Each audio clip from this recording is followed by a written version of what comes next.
Here's number 4. Develop the ability to act. Take action. Not hasty if it isn't required, but don't lose much time. Here's the time to act. When the idea is hot and the emotion is strong. That's the time to act. You say, Mr. Rohn, I'd like to have a library like yours. See, if you feel strong about that, what you got to do is get the first book and then get the second book. Before the feeling passes and before the idea gets dim, action pronto, action immediate, action as soon as possible. Because if you don't, here's what happens. We call it the law of diminishing intent. We intend to when the idea strikes us. We intend to when the emotion is high. But now if you don't translate that into action fairly soon, now the intent starts to diminish. And a month from now it's cold. A year from now, can't be found. So act. Set up a discipline when the emotions are high and the idea is strong and clear and powerful. That's the time to set up the discipline. Somebody talks about good health and you're stirred. Say, right, I need to get a book on nutrition. Get the book before the idea passes and before the emotion gets cold. Go for the book. Start the library. Start the process. Fall on the floor. Do some push-ups. Action. Got to take action. Otherwise, the wisdom is wasted. Otherwise, the emotion soon passes. Unless you put it into a disciplined activity. Capture it. Disciplines is called how to capture the emotion and how to capture the wisdom and translate it into equity. Disciplines. Now, here's what's important about disciplines. All disciplines affect each other. In fact, here's a good philosophical phrase. Everything affects everything else. Nothing stands alone. Don't be naive in saying, well, this doesn't matter. I'm telling you, everything matters. There are some things that matter more than others, but there isn't anything that doesn't matter. Okay. We all pity the man who says, well, this is the only place I let down. Not true. Key to take home. Every letdown affects the rest of your performance. Every letdown affects the rest. This is part of the educational process on personal development. If you don't take the walk around the block, you probably won't do the apple a day. If you don't do the apple a day, you probably won't start building your library. If you don't build your library, you probably won't keep a journal, and you won't take pictures, and then you won't do this, you won't do wise things with your money, won't do wise things with your time, won't do wise things with your possibilities and relationships, and the first thing you know, 6 years of that accumulated, and we say you have messed up. So the whole key to reversing that process now is to start picking up these disciplines. Now here's the positive side. Every new discipline affects the rest of your disciplines. Every new one affects the rest. That's why action is so important. The least action, the smallest action. Take it. Because when you start accomplishing and the value starts to return from that one action, it'll inspire you to do the next one and the next one and the next one. You start walking around the block, it'll inspire you to get an apple. Get an apple, it'll inspire you to get a book. Get a book, it'll inspire you to get a journal. Get a journal, it'll inspire you to grow, develop some skills. All disciplines affect each other.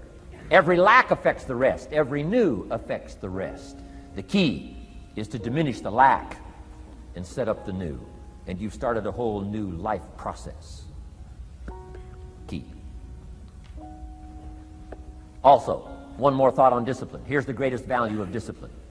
Self-worth. Self-esteem. People are teaching self-esteem these days, but they don't connect it to disciplines. The least lack of discipline, and it starts to erode our psyche.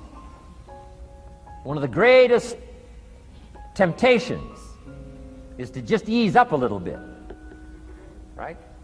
The slightest lack of doing your best starts to erode the psyche. Instead of doing your best, doing just a little less than your best. Sure enough, you say, well, it's just going to affect my sales. No, it's going to affect your consciousness.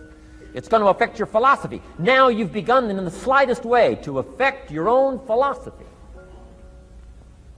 Here's the problem with the least neglect. Neglect starts as an infection. And if you don't take care of it, it becomes a disease. And one neglect leads to another. And the worst of all, when neglect starts, it diminishes our self-worth, our self-confidence, our self-value. You say, well, how can I get back my self-respect? I'm telling you, you don't have to go to 29 classes. All you have to do is start the smallest discipline that now corresponds to your own philosophy, like I should, and I could, and I will. No longer will I let neglect stack up on me so that I will have the sorry scenario 6 years from now, giving some excuse instead of celebrating my progress.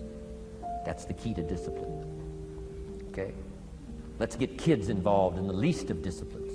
One more, and then one more, and then another one, and then another one, and then some more. And the first thing you know, you're starting to weave the tapestry of a disciplined life into which you can pour more wisdom and more attitude and more strong feeling, more faith and more courage. Now you've got something, a vessel in which to put it. And now the equities start to flow. And the early return, I'm telling you, if you'll start this process, the early return will have you so excited. You'll commit yourself to this strategy for the rest of your life. You'll never go back to the old ways. Join a new crowd. Join a new group. The disciplines to do it. Take action. I recommended the last time I was here the little book, Richest Man in Babylon, and I said I've lectured now to over 3 million people in the last 33 years, and I've recommended this little book to almost all of them, I think. Guess how many have actually gone and got this little book? Answer, very few. My best guess is 10%. Such an easy thing to do. In that last seminar, right, I suggested this little book, number one, is easy to find. Number two, it's easy to buy. The most you can pay for it, $6, $7, $8. You can borrow that from your kids. And number three, it's easy to read. It's in story form. That's why I use it for teenagers, teaching them how to be rich by 40, 35 if you're extra bright, much sooner if you find a unique opportunity. But if it's easy to find and easy to buy, and if it's easy to read, why wouldn't everybody go get it? We don't know. What do you know? You don't know. I don't know. Nobody knows. Here's how profound it is. Some do and some don't. Now here's the numbers. About 10% do. 90% don't or won't. And we don't know the mystery of that. And I'm telling you, 10 years from now, those numbers will still be the same. 10% will, 90% won't. The numbers don't change. Only the faces change. You're looking at one of the faces. I used to belong to the 90% who couldn't be bothered even if it was easy. Guess how many people have a library card? Wisdom of the world available. Transform your life in any value amount you want. By the way, how much is a library card in Texas? Free. Here's what free is. Easy. I mean, it can't be any easier than free. Somebody says, well, would you bring it by? Well, no. At least you got to go get it. No.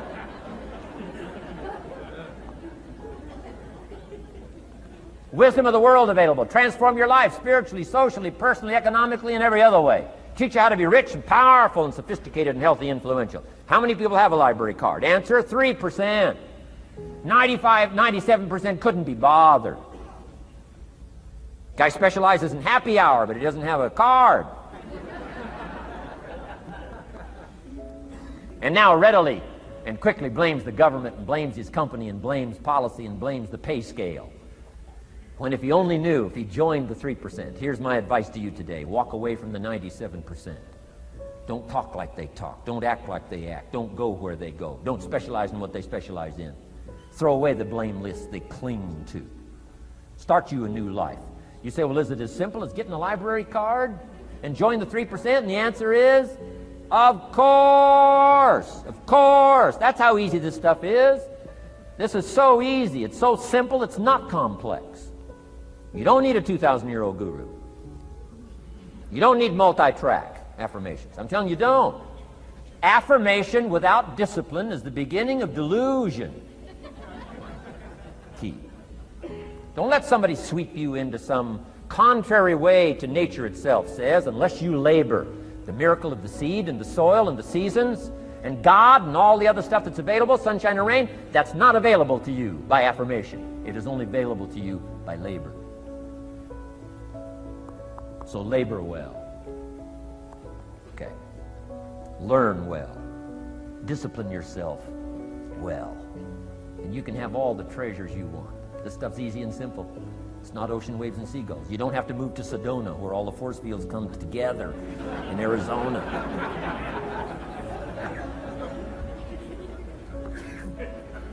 Let's teach our kids the simple ways to transform their health, number 1. Their economics, number 2. Their ability to communicate, number 3. Their life and treasure and lifestyle, number 4. Spirituality, number 5. And the list goes on and on. Let's not leave out any of the least of disciplines that encourage us to do the next one, to do the next one, to do the next one. First thing you know, this whole scenario for you is spinning up instead of out of control on the negative side. This is all you got to do. It's as simple as this. It's as simple as a start, committing yourself to life change. And once you start down this road, I promise you, you'll join the 10% and the 3%. We're going to talk financial independence in just a little while. Guess how many people can retire from the income of their own personal resources when it comes time to retire? Answer, 5%. In the most independent country in the world, 95% are dependent, 5% are independent. Take charge of your own retirement.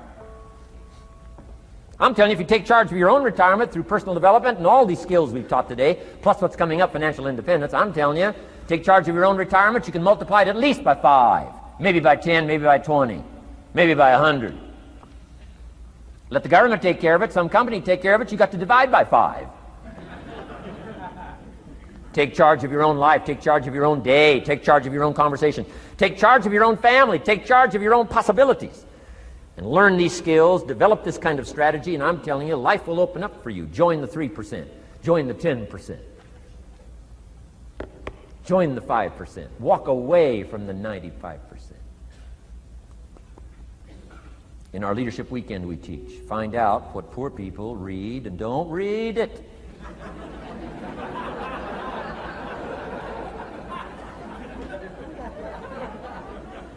I'm telling you, don't talk like they talk. Lend a helping hand, but don't fall into their poor philosophical scenario. Don't blame what they blame. Don't use the excuses they use. It's called the language of the poor.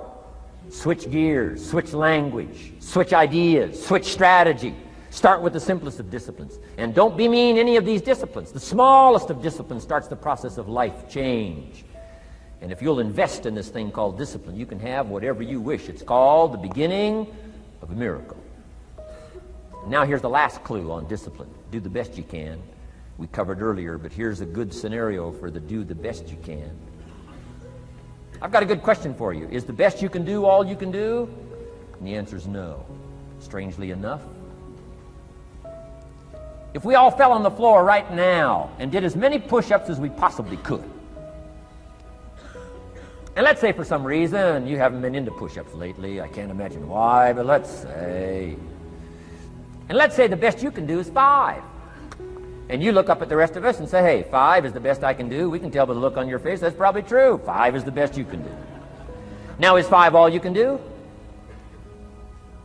The answer is no. If you rest a little, you can do 5 more. Wow. And if you rest a little, you can do 5 more. And if you rest a little, you can do 15 more. How did we get from 5 to 15? It's a miracle.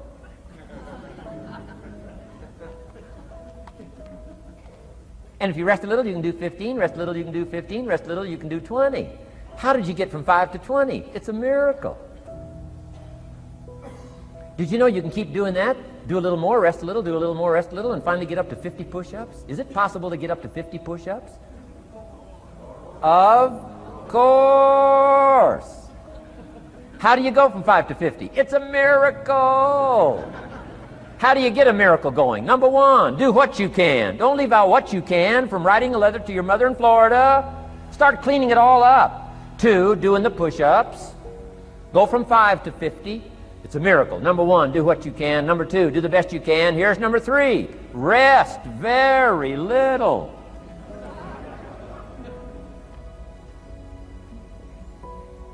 Don't rest too long. Why? The weeds take the garden. Kids have got that figured out. You can't rest too long. Here's the clue. Make rest a necessity, not an objective. The objective of life is not to rest. The objective of life is to act. Think of more disciplines. Think of more ways and means in which to use your own wisdom and your own philosophy, and use your own attitude, your own faith, your own courage, your own commitment, your own desires, your own excitement. Invest it, invest it, invest it, invest it in discipline so that it's not wasted. The smallest of discipline. Thereby transform your life. Join the 5%, join the 10%, join the 3%. Guess when I went and got this little book, Richest Man in Babylon? The same day I heard about it. I went and got it. Somebody says, well, Mr. Rohn, does that make you different than most other people? And the answer is yes.